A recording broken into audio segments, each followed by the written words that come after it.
Pourquoi nous sommes là aujourd'hui? Je vous fais la lecture de ce qu'on va relayer et discuter demain en meeting.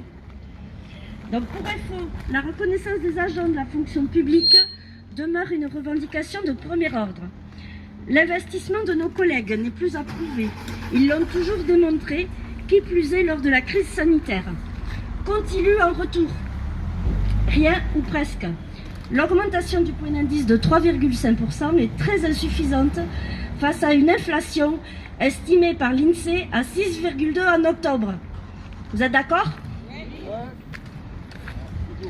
Pour mettre fin à cette situation, la fédération FO revendique le rattrapage de la valeur du point d'indice.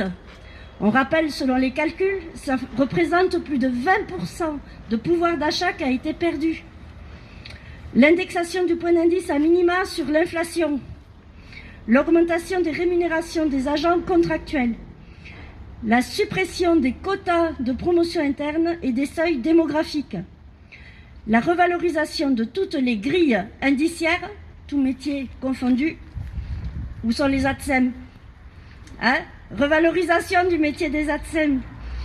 La revalorisation des indemnités horaires de nuit, fériés et obligation de les verser. Là, c'est pareil, on pourrait regarder aussi les représentantes pour les aides à domicile.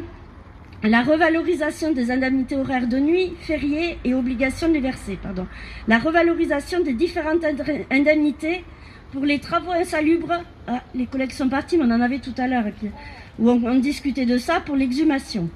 La fédération revendique également une protection sociale complémentaire de haut niveau pour tous les agents, une réelle prise en compte de la pénibilité et des suggestions pour les temps de travail.